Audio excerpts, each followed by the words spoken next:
Welcome to this surprising edition of the Scribbler Video Podcast. I'm Bertram Souza, former editorial page editor and Sunday columnist of the now closed Youngstown Vindicator, where I'd worked for 40 years. I'm author of No Holds Barred, a book containing 300 or so of the 1,600 columns I wrote during those years with the newspaper. I use the word surprising because my guests are Bill Johnson, president of Youngstown State University since January 2024, and his wife, Leanne. I was strongly opposed to the former Republican congressman's appointment by the Board of Trustees because of his fealty to Republican President Donald Trump and his right-wing stance on higher education. While in Congress, and even during his YSU presidential selection process, Johnson railed against liberal indoctrination, wokeism, and DEI on college campuses.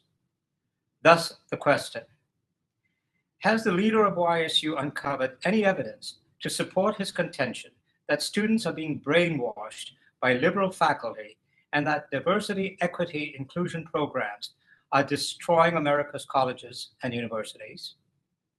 That's one of the issues my co-host Cynthia Rickard, a 41-year veteran journalist of The Vindicator, and I will pursue with the president and his wife. Well, thank you, President Johnson and Leanne, for agreeing to be guests on our podcast. I'm glad that Cindy and I had a chance to chat with you both recently, and you accepted our invitation to join us. It's nice seeing you both again. And, it was pleasant. We had a pleasant conversation at that social gathering, and I'm glad we got to do that. Sure.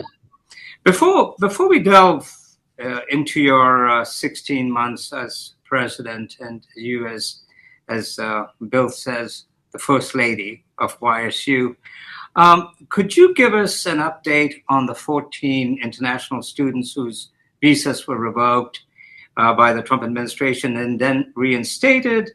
Has ICE given you an official explanation for why these students were targeted? Yeah, those students have all been reinstated. Their academics have been brought up current. Any of those students that were scheduled to graduate, that has all been handled. I'm sure, Bertram, the way these student visas are issued. We're not a party to the visa. We provide an acceptance notice in something called an I-20, which is a document that's prepared for international students when they make application. We review their credentials, their academics, and we determine that they're acceptable here at Youngstown State. They take that document then and go to the consulate in their country, and they apply for a student visa. Mm-hmm. And so we are not a party to the actual visa process. In fact, an international student could use our I-20 to get their student visa. When they land in New York or Chicago or LA or New Orleans or Atlanta, wherever they come into, they could go straight from the airport to another school and never even show up at Youngstown State, and we wouldn't know the difference. And so there is no requirement. We are not a party in that legal action that takes place between the student and the federal government. So no, I haven't spoken to ICE. I don't plan to. Nobody from ICE has contacted us. But we as we identified those students, and I think you probably saw the interview and the press conference or the press statement by the president of the International Student Union. We were Johnny on the spot, supporting those students to the extent that we could. And there are only so many things that we can do because we don't represent them legally. They have to be in a legal student status to go to school here. So our options were limited. And we referred them to, we told them, look at the emails that you received from the State Department or from the Department of Homeland Security, whoever it was that sent you your revocation notice. You need to go through them and make sure you follow the law. That's what's going to be in your best interest. But they've all been reinstated. Okay, when this occurred, you said that you had not received any notification. We didn't. You know, not. But as president of the university, I mean, this is your university. You are the president. Does it not sort of disturb you that, you know, even if it's the federal government or federal officials can come onto your campus and not even give you a warning? I mean, No, they didn't come onto the campus. Nobody came to our campus. Because there was a picture of a that no, I don't know. Supposed to be an ice truck. Yeah, I don't know where that picture came from. There was nobody on our campus. All of these students were notified of their revocations via email or through some electronic form. Nobody came on our campus. All right. Cindy and I had prepared the questions in this sort of, as journalists do, in an order, but I want to bring Leanne in if I can. Sure. When we talked, and Cindy, you and I had a chat at that social event that we met, you had expressed great interest in students and how they're doing on campus, and also the international students. And, you know, we had talked about the difficulties international students face. I came here as so long ago that I was called a foreign student, not an international student. And you had expressed interest in called far worse, Bertram, I can tell you that. So has he. You had been you expressed interest in their well-being, in their welfare on campus. So tell me about what your reaction was when you heard about this, and you know, how you feel about the international student community on campus. Sure. So, you know, as a mother, it is critically important for me to know that all the students feel safe, feel welcomed. And, you know, it was a challenge to hear that a few of our students had their visas revoked. And so I immediately go into that motherly position, wanting to protect them. But as far as my interactions with all of the students on campus, it's so positive. And so I have so much fun around them. You know, there's one thing that I've learned is being on a university campus is the students energize you. We have a very unique event that happens monthly, an international coffee, where our international students are invited to come to have a snack and coffee. And I've tried to attend a few of those, and it's always a pleasure. I love being around them. And if I could add to that, we actually go to a church where the college and career pastor is very much engaged. He is from Zimbabwe himself. It's Old North Church out in Canfield. And it's not unusual for him to text me late at night, early in the morning saying, hey, one of my international student friends there at YSU has got this problem or that problem. Do you know about it? And is there anything that you can do? We see some of these international students at church. Well, I've got one of them also from Zimbabwe who spends a lot of time with me because he's asked me to mentor him and to be one of his mentors. And I love talking to him. And I have that kind of relationship with probably several dozen of those international students. They're a delightful group. We got about 1,300 of them here. Yes. And that has been a growth very quickly. When Jim was president, the growth path began then. But what disturbs me, and I know a lot of the international students, a lot of them we chat and they know that I came as a foreign student and what I went through, and so I'm very much aware of the challenges they face. And what worries me is that last year when I was speaking to the international students, there was one in particular who said to me, I said, so how come there are so many students coming in from India and Pakistan and Nepal and all of that? And he says, oh, we send texts home to our relatives and our friends saying, hey, come to YSU. It's a great place. It's cheaper than most other places. the communities are great, it's cheap to live, and that kind of stuff. Recently, when I spoke to a couple of them, they were even reluctant to talk about themselves to me because they didn't really know what's happening. And because I asked them the question, I said, so how reluctant are you as far as reaching out to family, friends, overseas to tell them to come here? And they wouldn't even talk to me about that. That's interesting because somebody's talking to somebody, because we got about 300 more applications for international students this year than we did compared to last year. That occurred that did not occur before this whole crackdown on the students. But there is that fear which never existed before. And that what concerns me is that there might be a change in attitudes. And well, I think that's a legitimate concern.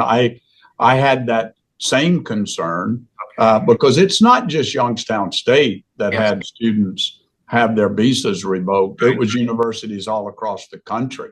I think Kent State had some. I think Ohio State had some. To be honest with you, I didn't track what all the other universities did or how many they had. I can't say for sure. And let's face it, there are many other places in the world throughout Western governments, the UK, Germany, France. There are a lot of places that international students can go to get their education. And so I certainly don't disagree with you that a glitch in the system like this, can cause some concerns. So I'm hopeful that based on the way that we handled the situation, personalizing it, putting out messages of comfort and reassurance to the students. We did that multiple times in different ways. That YSU will remain high on the list of international students targets. Cindy? Well, before we get on to my next question, excuse me, I just wondered, did any of the students share with you what reason was given to them in these emails that they were receiving about why? No, and that's another thing about international students, and you guys probably already know this. Bertram might know it too. It surprises me sometimes how reluctant they are to talk about themselves. So they're not really all that forthcoming when something like that happens. But I can tell you this, because our international program office, of course, had to deal with each one of them individually. Every one of the students that had their visas revoked knew why their visas were revoked. There was a change in status that triggered something, and they knew what that something was. For example, and I'm not going to get into names because I don't think it's appropriate. We had one international student that had started a business here. You can't do that. That's a violation of their student visa. And as soon as that was discovered, boom, you lose your status. Now you've got a big problem. Now you got to go back and deal with your consulate and see if you can remedy that situation. They did not tell us, Cindy, why their visas or SEVIS records were revoked, but they knew why. They did know why. Okay. Well, let's talk about your tenure to date. I'm wondering what surprised you or pleased you about YSU, and what's disappointed you about the university so far? Oh my goodness. Well, the disappointment side is easy. It's that there aren't enough hours in the day for me to enjoy what I'm doing here, because this is and up until this is my sixth major career move, and I can say this about all of my careers, and they've all been radically different from each other. But up until now, this is my favorite. I'm having a blast here.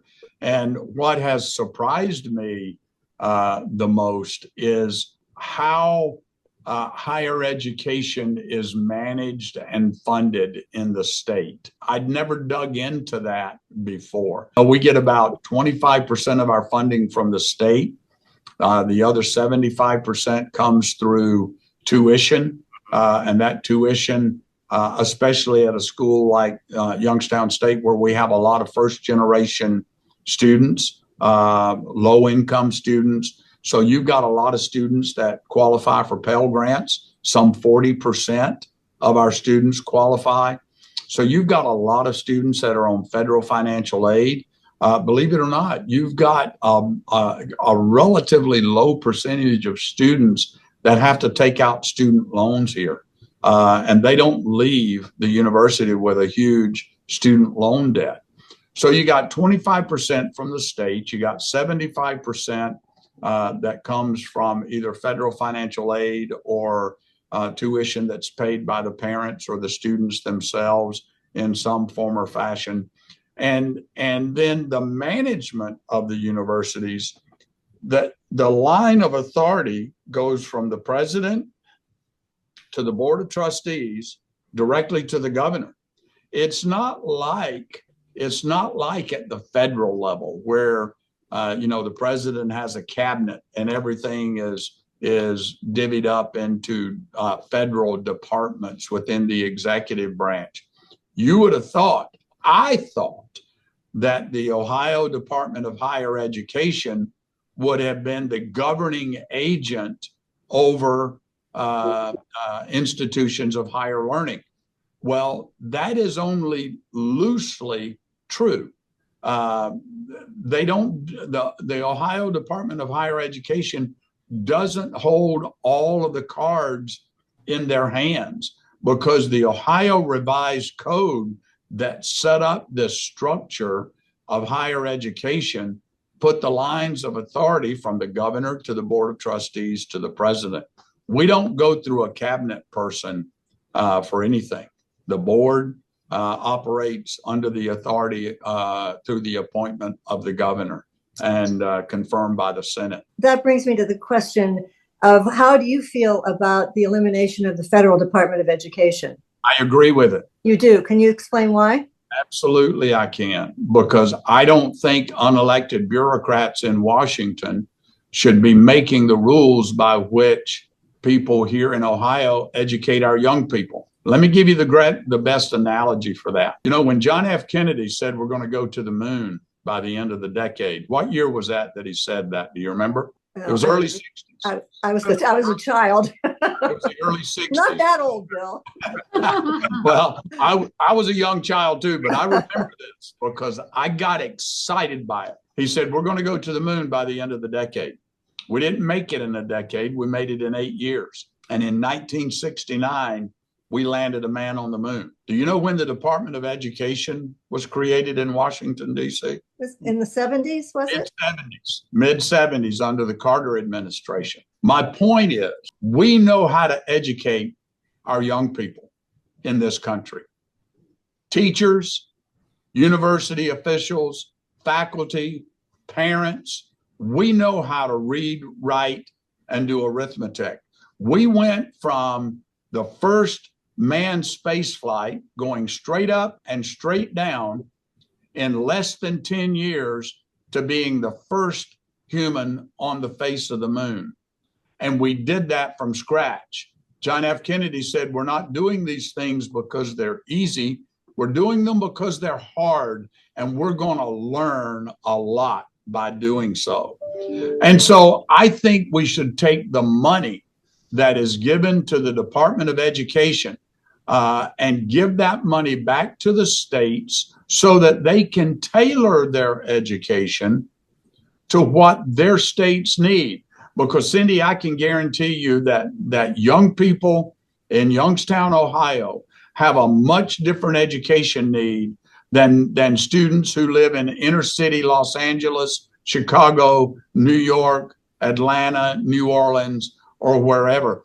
Education needs are very diverse all across this country, and a cookie cutter approach to say you will do it this way or you won't do it that way. That doesn't work when you've got such a diverse nation as what we have. So that's why I don't think the Department of Education is needed. The funding, yes, but give that authority to the states and hold the states accountable for educating their. But Bill, you will acknowledge that not all states are good at educating. Well, they're not good at they're not all good at doing anything, Bertram. You lived in the South. You lived in Alabama, as I did. I was in Selma for 3 years. I covered education as a reporter in Selma. You know what's going on in Mississippi. Those kids are being deprived of basics in education. You want to talk about the South? I went to 13 schools in 12 years. They were all in the South. Yeah. First through the 12th grade. How did that happen? My mother lied about my age. I can say that now because she would be mad at me if she were still alive. She hated to talk about this, but she lied about my age because she and my dad didn't get along. And so she was all the time moving around. And so she lied so that she could start me to school at 5 years old because she couldn't afford childcare for 2 kids. She needed someplace to drop me off. So there were always gaps in my education. But Bertram, I went to undergraduate school at a little university called Troy University, just south of Montgomery, Alabama, not too far from where Selma was. I got family that grew up in Montgomery. So there's nothing you can tell me about Selma and nothing you can tell me about Montgomery that I don't already know. And I went to school with many of those first generation kids, low income kids, because I was one of them. That all sounds great, giving the money back to the states. My question is, the federal government doesn't have a great reputation for actually following through on something like that. Do you think that will happen, that the states will get the money? You know, I have often said, Cindy, and I would say this to President Trump. I would say this to President Obama. I would say this to President Reagan if he were here. Hold the states accountable. But I would also say to the governors, the 10th Amendment was put in the Constitution for a reason. States' rights. I think governors need to stand up and tell the federal government, go pound sand on some of these issues. Give us the resources that you're supposed to give us, then get out of our way. The 50 states are supposed to be 50 petri dishes. Our founders set it up that way so that they can experiment within each state and find out the best practices to use that other states may want to emulate. So there's a growth process that occurs by states making mistakes. You got to take risks and do those kinds of things if you're going to make progress. And in this dynamic, digitally connected world, you have to be willing to take risks. And that's where a university's role in teaching young people the critical thinking skills, teaching them how to think and how to go about addressing the challenges of the next generation rather than trying to tell them what to think. Before we get into that, but I'm sure you're not going to be surprised, Bill, that I'm going to ask you that question. Let me go back to Leanne and ask the same question that Cindy asked Bill, which was, what has surprised you, pleased you, and even disappointed you about Youngstown State? Sure. So probably my biggest surprise was when Cliff College came to me and asked if I would help them choreograph their fall production. So as a dancer and performer, I jumped on that opportunity. And I absolutely loved working with those students. They were awesome. They embraced me. We went to several of the shows. So that was a great, great surprise for me, and I loved it. As far as a disappointment, this is personal for me. I haven't been able to use the rec center yet. I'm so busy. My schedule is so full that I haven't been able to go over and enjoy the rec center, but it's on my list for this summer. It's going to happen. I read your profile. You sound like you are very, very busy. Yeah. I want to jump in one quick question, Bertram. Bill had 6 careers. Does that mean you moved 6 times as well? We've moved a few times together. A few of his moves were before we met. We actually met in the Tampa Bay area when he was still stationed at MacDill Air Force Base. We moved up here to Northeast Ohio in 2006, and then moved around a little bit when he was in Congress, and here we are back in Youngstown. I don't know how you did it. Moving to me is horrific. No matter who helps or what you do, I've accumulated way too much stuff in my lifetime. The best part about it is getting rid of stuff. And by the way, she choreographed a number. I was on stage as a performer in the fall presentation. I must have done something right because I got my script book. I'm going to be performing as Mr. Gibbs in Arsenic and Arsenic and Lace. Arsenic and Lace. Lace and Old Lace. In this fall's production. Oh, I'll have to come see that. Bill, let me ask you about the university. During your time in Congress, and also during the presidential appointment process, you warned of liberal indoctrination, wokeism, and DEI programs that were undermining higher education. And I personally took exception to that because I came here from another country to study in the United States.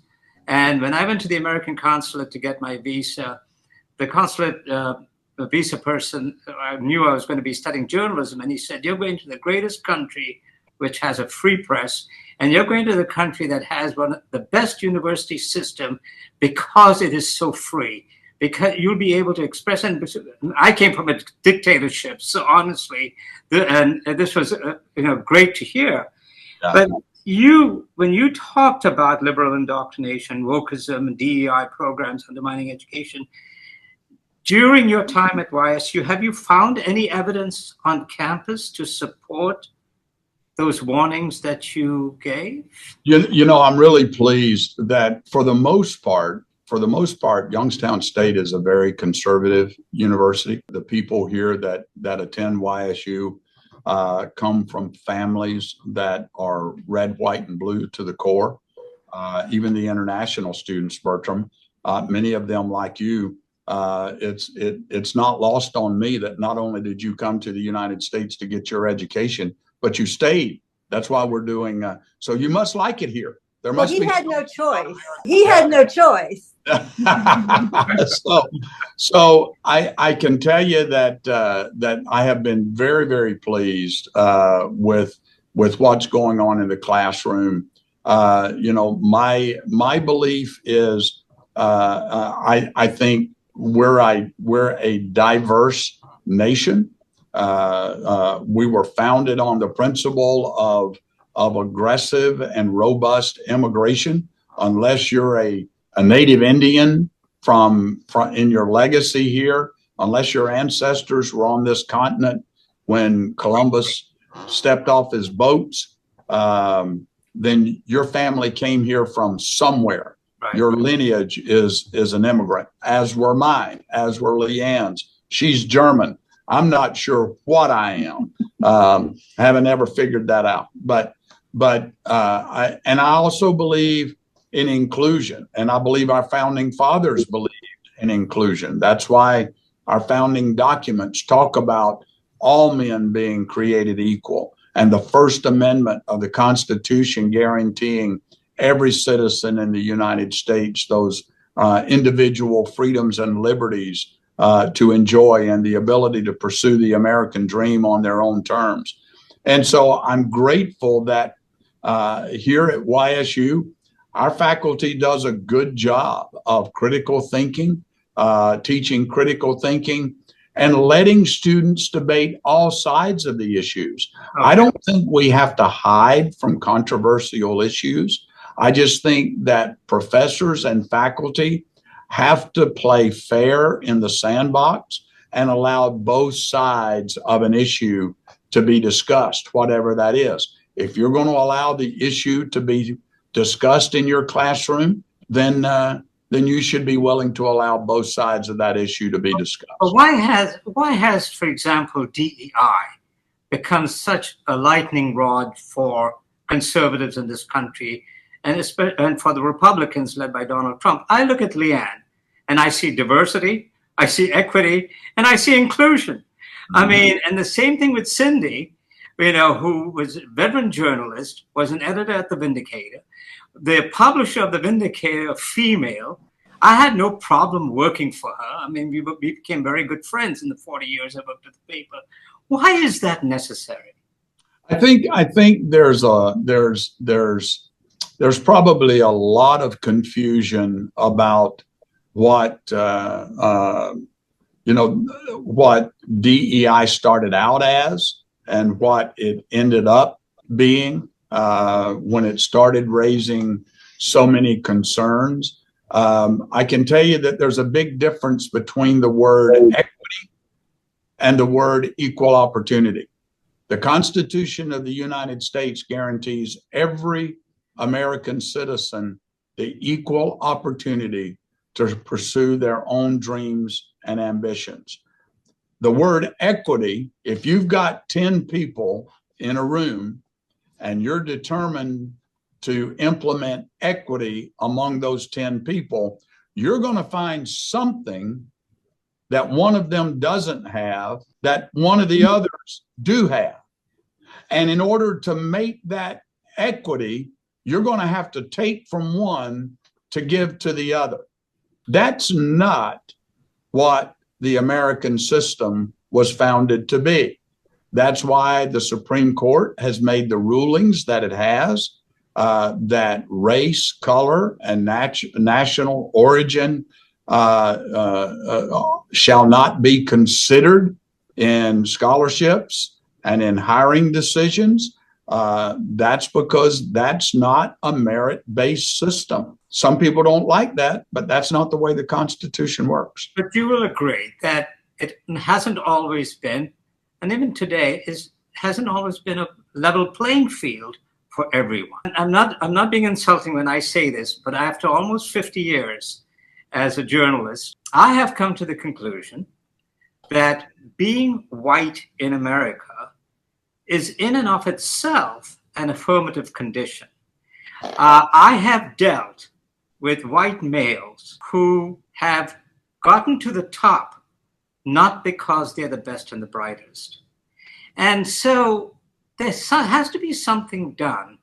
Bertram, I know people of other colors that have gotten to the top because of the color of their skin, not because of the merits of their character or their abilities. So we could sit here and make that argument all day long, but you're not going to be able to convince me that white means that you're privileged.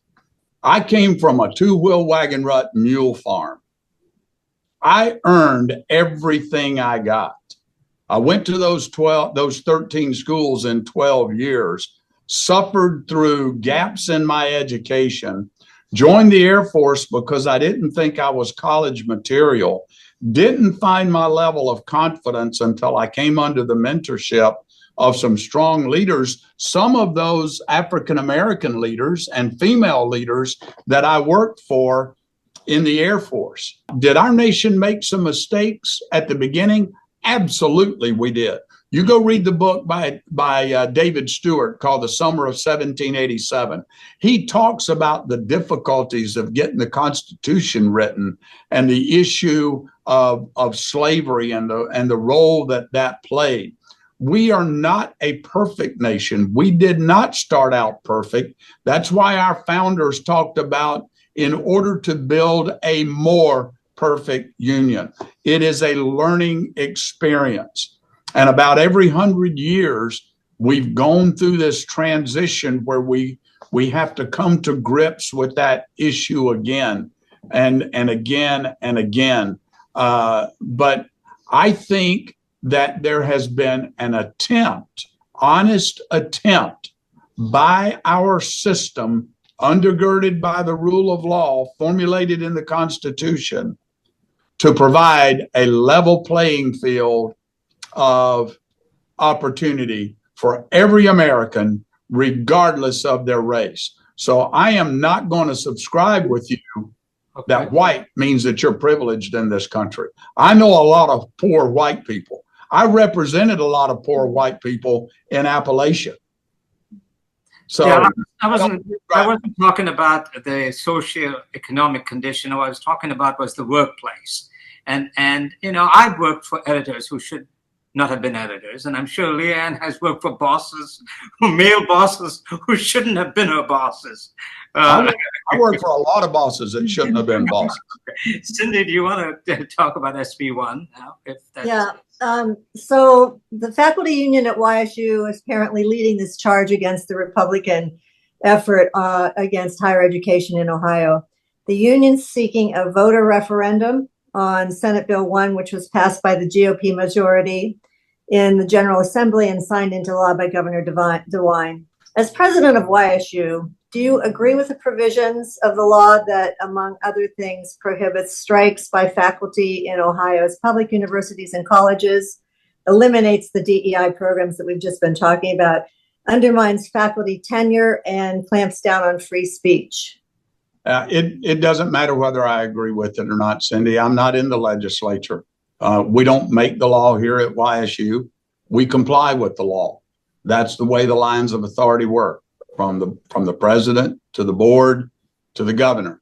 The governor signed this bill into law, and we're in the process of trying to figure out which parts of the law the Ohio Department of Higher Education is responsible for, which portion the Attorney General is responsible for, and then under the new Ohio Revised Code, which portions that YSU as a university is responsible for. I sit on the Inter-University Council, and I can tell you that there are striking differences among all 14 presidents throughout this state about how they are interpreting the law and how they're going to go about their compliance. And we're trying to learn lessons learned from each other so that we have some degree, if possible, where we can, consistency in implementation. I'll finish the answer to this question by telling you that the OEA faculty union does not speak for Youngstown State University, and we are not involved in any kind of referendum to oppose Senate Bill 1, and we have not, and we will not be in getting involved in that. But Bill, you and Leanne spoke so glowingly of Youngstown State, and justifiably so. Does this not shackle you? First of all, is it not necessary for you to have to adhere to these kinds of rules and regulations when it's not even necessary at an institution like YSU? No, what shackles me, Bertram, are the fact that, you asked me earlier what surprised me most. It's the lines of authority, how we're funded. I talked to our Senate president or Senate chair of the Finance Committee not too long ago, and I've even had this conversation with Jim Tressel, who is now our lieutenant governor. One of the things that surprises me is that our legislature expect, and our governors even, not just this one, but previous governors as well, probably future governors, expect our universities to be run like businesses, right, to be able to earn a profit, stand on our own. But they only let us work on one side of the ledger sheet.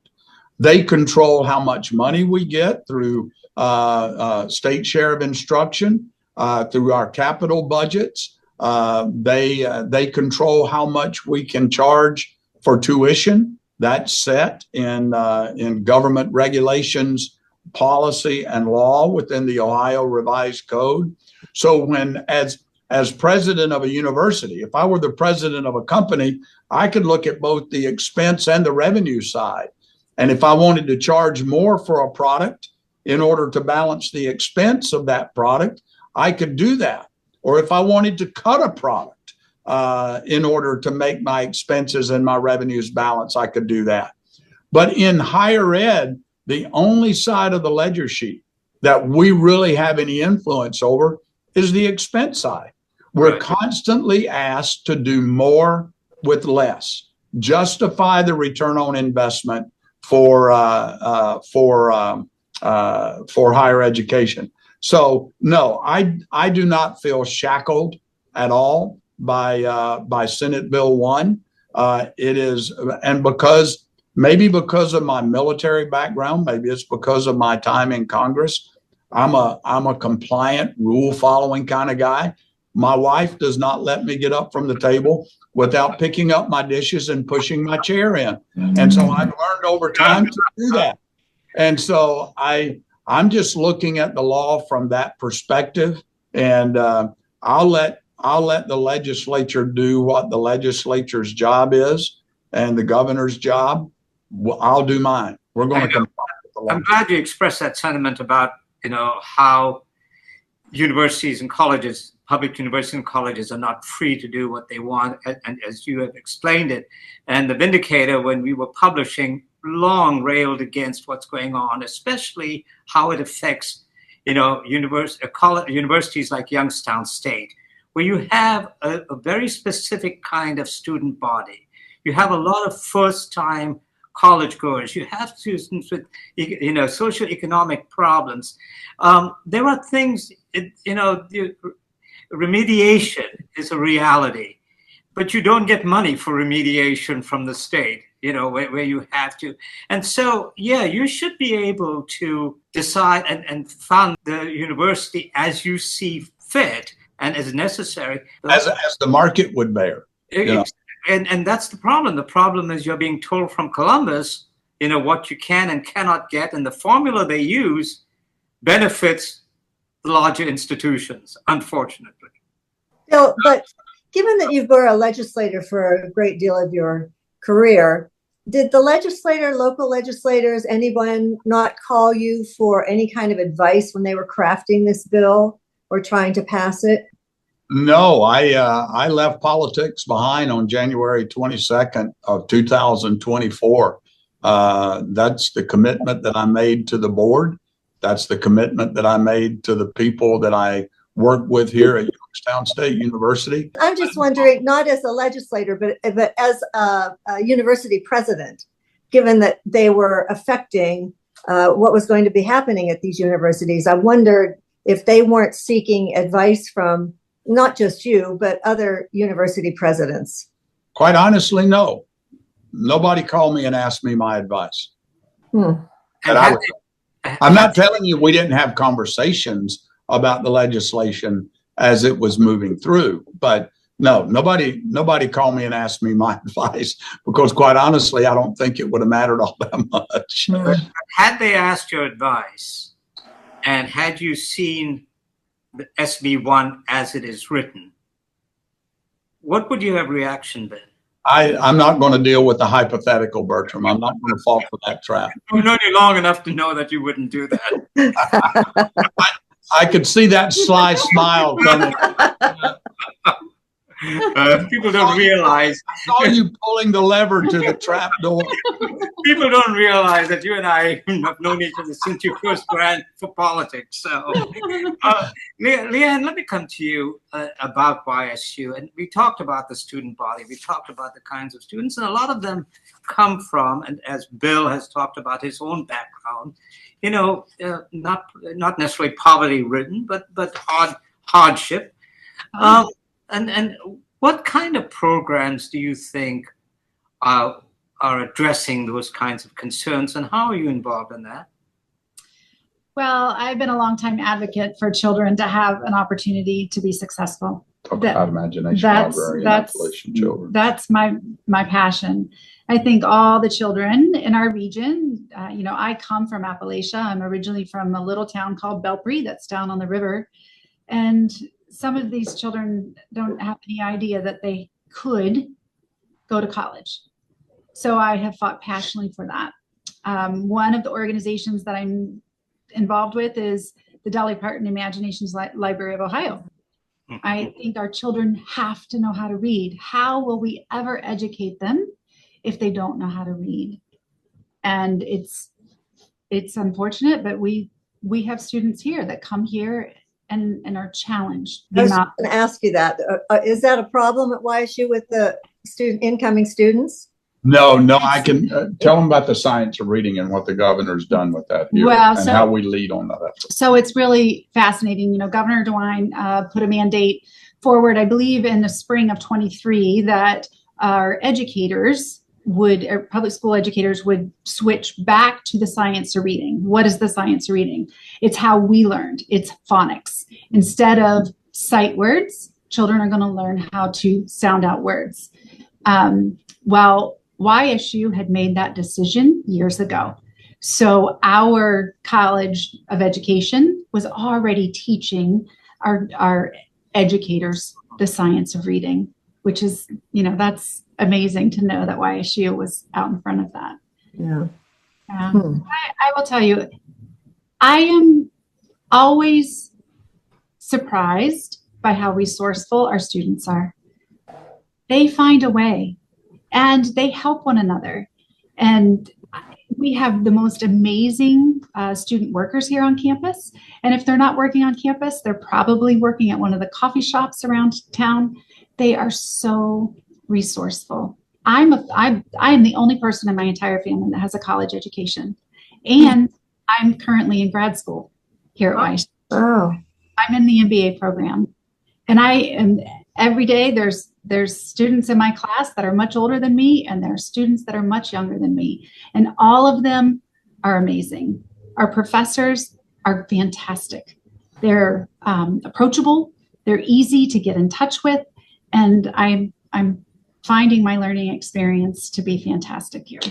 And Bertram, let me, before you go on to another question, let me clarify something, because I just want to make sure you know the high regard that I have for our faculty here.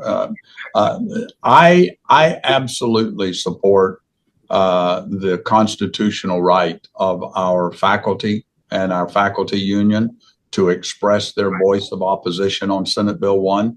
I fought for 27 years, served for 27 years in the Air Force to protect that right to express their opinion. I will support that until the day that I die. And even though I had to qualify, the faculty union does not speak for Youngstown State where this issue is concerned. They speak for themselves as the faculty union across, and they're organized across the state. But let me say, without question, I am so proud of the work that our faculty does here. The reputation that our students that graduate at Youngstown State have, not only here locally, but wherever you go in the world, and you find a Youngstown State graduate, they are the cream of the crop performers, whether they be nurses, doctors, engineers, business people, educators, you name it. We just had what was called the Mahoning Valley Young Professionals Award ceremony. It was called 25 under 35. Over half of the 25 young professionals that were recognized were YSU alumni. And I am so proud of the work that our faculty does to prepare our graduates to meet the challenges of their generation, because they are knocking it out of the park. I'm sure you know who SpaceX is. One of SpaceX's big project is Starlink, the low Earth orbit satellite system that's bringing broadband access to rural parts of the country, rural parts of the world even. And a 2012 YSU graduate is a lead project engineer, supervising over 55 other engineers in Austin, Texas. I met him recently on an alumni visit down to the Houston and San Antonio area. So I just want to put an exclamation mark on my high regard for the quality of education that our faculty provides. You know, Bill, if you keep talking like that, and I was listening very carefully to you, by the end of your tenure as president, you'll be labeled a liberal scholar. I'm sure there's people that I used to associate with, Bertram, that have already made that. Soon? Some time ago, we did a series with some educators from YSU who were complaining about cuts in departments at the university. I'm wondering, since you've been there, what departments have been cut, and can you explain why? None. That's a real easy None. answer. None. I haven't cut it. Mm-mm. Have courses been combined, or departments been combined? That happened before I got here. Oh, that was the result of 3 years of analysis and data that is provided to the federal government. And Cindy, here's the easy way to explain that. You can't make a product for $100 and sell it for $35 and expect to stay in business. Yeah. If the market won't pay at least $100 so you can break even and a little bit for profit so you can make your payroll, you're not going to stay in business. In a university, you cannot offer programs where you've got fewer graduates, fewer students than you do faculty. When you've got 5 students in a program and you've got 12 faculty members in that program, that is not sustainable. And so those decisions were not made because of budget reasons. Those decisions were made because they were sound business decisions. I didn't make them, but I absolutely 100% support them. And we will probably do things like that in the future. I can't tell you that we are targeting any specific programs, but here's the reason why. Workforce demands are changing like every day. I mean, AI, quantum computing, additive and adaptive manufacturing, 3D printing, the sciences, things are changing right under our feet. There's a company in Dayton that is opening a manufacturing facility pretty soon. They're going to be putting out 45 flying automobiles per year, starting out. Flying automobiles. I'm going to be living like the Jetsons. I learned last week. Could you get me one of those? Yes, you need to get one of those. I want one of those. Because we're the advanced aviation mobility industry over the next decade is going to be a $1.9 trillion industry. And so that's the environment in which we live. So we've got a department here. In fact, one of the things that I did was stand up a strategic communications department. And the guy that runs that department came to us from industry after a 25-year career in the Navy, retired as a Navy captain, and ran logistics and all kinds of things on big aircraft carriers. We stood up a communications department that is enhancing our marketing and our advertising capabilities so that we know the workforce needs of the industries and the businesses around us. Because if we're pumping out 5 students in a discipline with 12 faculty members, and those 5 students can't get jobs because there's no market for them, that's not a good thing. Bill, let me ask this. In the 40 years I've covered YSU, written about it as a reporter and then as a columnist and editorial writer, the common theme out of Columbus, both from Republican and Democratic governors and Democratic and Republican legislatures, was Youngstown State University must define itself. It must define what it is, how it stands out, because the competition among the 12 universities and public universities and colleges is intense. And the big ones keep insisting that state funding should go to them first. Mm-hmm. So define Youngstown State University for me, and what do you want it to be? We are the anchor university in Northeast Ohio. We are a university of opportunity.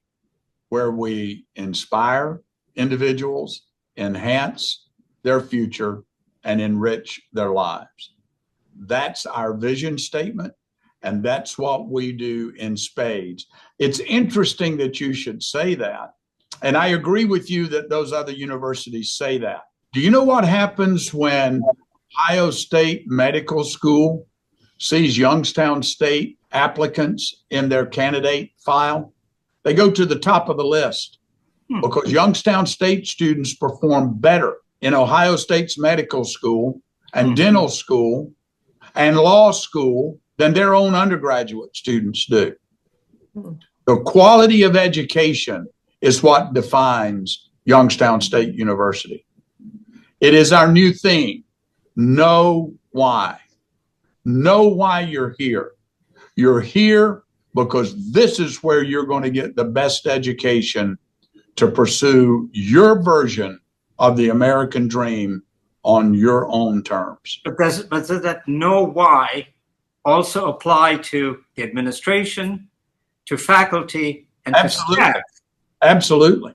Absolutely. Everybody here lives by that same code. Well, I just wanted to back up because I keep hearing, when I look up things for Northeast Ohio, it always goes to Cleveland. And I know Cleveland State is up there. So how does Cleveland State figure into this competition between YSU and the other state universities? Well, just here's all I'm going to tell you about that. Just keep your eyes and ears open. The future is changing for higher education in Ohio. There are many in Columbus that believe that the footprint of higher education is too big for our population and that some changes need to be made. So I'm just going to tickle your fancy a little bit and say, keep your eyes and ears open. And so you are going to start a public campaign to shut down all the satellite institutions from Kent State and all the others that have encroached on Youngstown State's mission area. It's not going to be me that does it, but I can tell you that I know legislators that are looking at that. Yeah, we have long wondered about that, how it was allowed to happen, where Youngstown is given a certain geographic area to operate in, including Western PA, and yet you have these institutions coming in with their community to your institutions. I'll challenge both of you to do some of your own homework, and maybe next time we can talk about some of this. But go take a look at some of the news articles about the financial sustainability of the other sister universities in the region, and then compare it to where Youngstown State is. Wonderful. Yeah, I'm glad that's becoming an issue again, because we as a newspaper long talked about. You have not seen Youngstown State on the front page of the newspaper cutting faculty, cutting staff, cutting programs because of budget considerations. You haven't seen presidents at Youngstown State fired for financial mismanagement. So go. I know exactly what you're talking about. done very diplomatically. And by the way, Youngstown State benefited from that. So I have two questions for you. When you were talking about the programs that have too few students for the instructors, do the students have an opportunity to do independent study degrees, sort of customize their degrees? We have what's called a general studies, because I know we had several graduates that graduated with general studies degrees. So there are some undefined, unspecified that they can kind of get a smattering from several different disciplines. You see student athletes do that a lot, who don't really, by the way, our student athletes have a 60-some% graduation rate. 64%, I think, is what I just saw. That's higher than our total student population when you look at the statistics. We have a combined GPA among our 500 plus student athletes of over 3.5. GPA. So our student athletes do really good. So what I'm telling you is the exception. You occasionally have a student athlete that is more concerned about their athletics than they are their education. And so they don't really want to major in a specific area. And so they will pursue that general studies arena because they've got other designs on their future than to be channeled into a specific academic area. But I don't know if that answered your question, Cindy, but yeah. So we had a dance major, and we don't have that major any longer. She was able to finish her degree and she graduated this spring. I worked with her during the show. And so they just were creative with her final classes, and she was still graduate. So they sunsetted her program, but she was able to graduate with that major. Okay. Yeah. I didn't realize that was the question. She's exactly right. None of the students who were in programs that were eliminated lost their degree programs. Yeah. They were able to finish those degree programs. So they finished their degrees rather than being sent to another university. Right. So they're still YSU grads. And I also wondered, I'm sure that you've heard that Penn State is closing some of its satellite campuses, including the one in Sharon.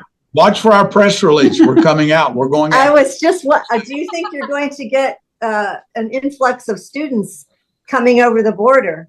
What will you do? Will they have to pay out-of-state tuition? Oh, do you know how much our out-of-state tuition is? Only $100 more than our in-state tuition. Okay. So they might. I have relatives at Penn State, so I was wondering if you thought that any of them would come over this way. Bertram, you should consider that. You should come get an advanced degree here. It's cheap right now. You know, as long as I can introduce myself as a friend of yours, like Leanne does when she's in class, introducing herself as the president. You can do that. First lady. On a first name basis. Hey, Leanne, I need to ask you this. When President Johnson introduced you as the first lady, I'm glad after reading your bio to find out that you just don't host afternoon teas, and that's much more involved in the university. One of the things you are involved in is suicide prevention. How did you get involved in that? And also talk about the suicide rate among young people, especially college students. Yeah, so I was asked early on in Bill's congressional tenure to be the congressional spouse lead for the American Foundation for Suicide Prevention. When they asked me, they had no idea how suicide had impacted my family. My grandparents died in a murder-suicide, and it was something so tragic that my mother didn't even share that with me until I was in my late 30s. So I am passionate about mental health. I think we need to do everything we can and provide every resource to our students possible. We have amazing resources here on campus. Dr. Francine Packard is our campus psychologist. Student counseling services. And I immediately jumped in and said, we have got to help to educate not just our students, but our faculty and staff need to understand the warning signs and act on them, not be fearful. There's been such a horrible stigma on even just saying the word suicide in our nation for too many years. And so I am a strong believer, the more that we talk about it and educate our students and provide them with the tools to recognize the signs, the better help we can get and more quickly. Losing one student is too many. Why is there a rising rate of suicide among young people? What's going on? Well, I am certainly not the expert. I'm an advocate, but I think our students, our children, because they are still children, are just inundated with unbelievable pressures. I think social media is dangerous for them. Too much is in their face all the time. They can't just be a student, whether it's an engineering student or a liberal arts student or a business student. They have so much on their plates, and they've kind of lost their coping mechanisms. sometimes you just need to open the front door and yell. And they don't know how to do that. They just don't know how to do that. And they're afraid to say, I'm not okay. It's okay to say you're not okay. I used to say often, we all usually have a physical. I'm a dental hygienist. I see my patients every 6 months. But rarely do we go to the doctor and say, I need a checkup from the neck up. Doctors are learning that now. They're asking patients intentional questions that are leading to, how's your mental health? How are you feeling mentally? You talked about your own family situation. How long did it take you to recover from that shock? I don't think you ever recover from that. My grandmother was the 3rd grade teacher in a small town of about 5,000 people. My grandfather was a construction developer. He built many of the homes in that town. I don't know that anybody really gets over that. But if I can use that story to help break the stigma for one person, then it's worth it. It's worth it. President Johnson, your wife is a kinder, gentler version of you. You know that, right? I told the board when they hired me, Bertram, I said, I am so grateful that you hired Leanne Johnson to be the first lady of Youngstown State, so I can tag along. She's the better end of this deal. Bill, I know your scheduler is not going to be happy because they originally said they would only give me 30 minutes with you. So we appreciate all the time. Yeah. We know each other too well. I put it for an hour and a half on my schedule. And I will say, I really miss our conversations when you used to come visit with the editorial board. It was always lively, regardless of how we dealt with the various issues. You were very forthcoming, and I appreciate that. So it was wonderful seeing you again, and you, Leanne. Thank you for all your honesty and for being so willing to talk about issues that are even personal. Yeah. And I hope we can do this again. Yeah. I do too. I never said it to you personally, but Bertram, I always thought of you as a friend, not just I did too. An antagonizer.